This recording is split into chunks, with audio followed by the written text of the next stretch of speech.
Over the last 50 years, there have been many innovations that have made sailing easier and safer, and one of these has been the advent of roller furling head sails.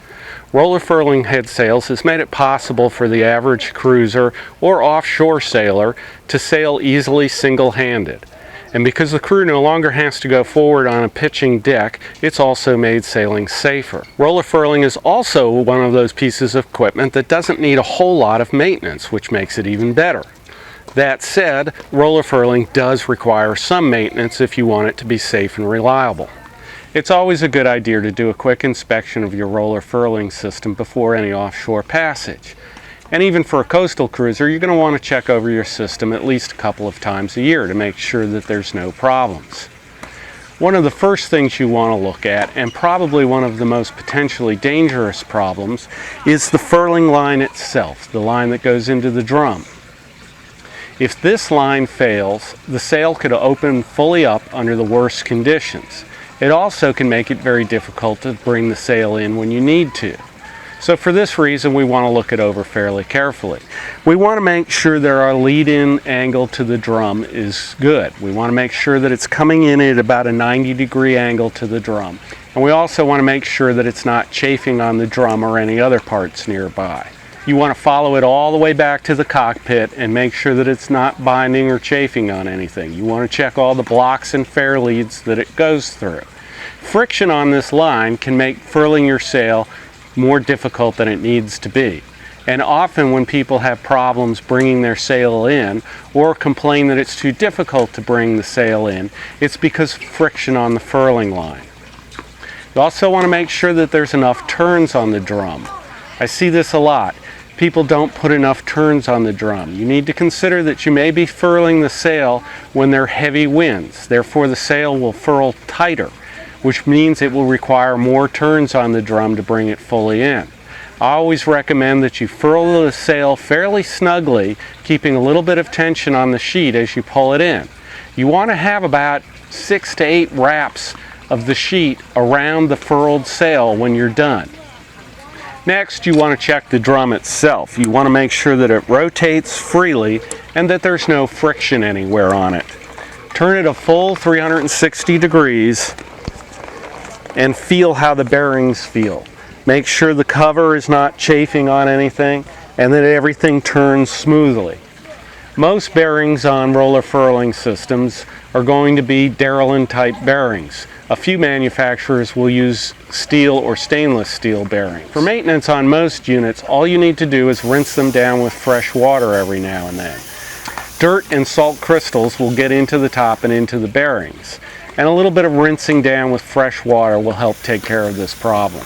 Once you've inspected the furling line and the drum itself, the next area you want to look at is up at the top of the furling unit.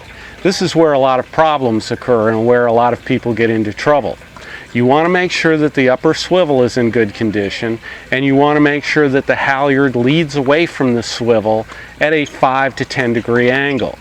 If the halyard comes up parallel to the foil or the stay, it's possible that the halyard can wrap around the foil, causing what they call halyard wrap. And this would cause your sail to bind up, and it may be impossible to either unfurl it or furl it if this happens. This can also damage your forestay. So you want to make sure that you don't have any problems with halyard wrap. So what's the best way to inspect it? You can look up there with a pair of binoculars and see if everything looks okay. This is good for a casual quick check. But you really want to be able to look at the swivel carefully and make sure it's in good condition, and also rinse it out with fresh water from time to time.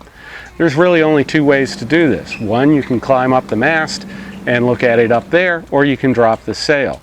I tend to like to drop the sail from time to time. The reason for this is it gives me an opportunity to inspect the sail itself, and it also gives me an opportunity to inspect the foils. It pays to inspect the foils from time to time because the foils have joints in them. Most foils are going to be about 5 to 8 feet in length, and they're coupled together. These couplings can be a problem. I've seen screws and rivets back out of the connections in the foil. So it helps to inspect that every now and then. You also want to make sure there aren't any bends or kinks in the foil. These can often be hidden by the sail itself. So dropping the sail tends to be a good thing to do. When you drop the sail, inspect the luff tape fairly carefully. Make sure the stitching's in good condition and that there's no chafing. Obviously look for any damage at the head and the tack of the sail. Once the sail's out of the way, sight up the foils and make sure that they look straight. It also helps to take a pair of binoculars out and look at each foil joint. This will indicate if there's any loose fasteners or separation of the joints which could cause problems. With the swivel and halyard down on deck, inspect the halyard.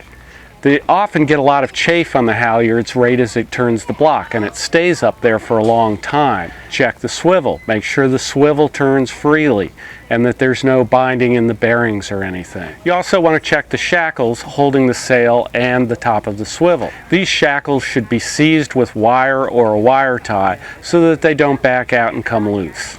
These few and simple easy checks of your furling system will help maintain it in good working order and ensure that you don't have any problems with it once offshore. Thanks for watching. If you found this video helpful, please consider signing up to my Patreon page. Every little bit helps. It takes a lot of time to make these videos, actually probably about 1 hour per minute of video. And the equipment costs money as well. So your support on Patreon will help me keep producing new and better videos. Thanks a lot.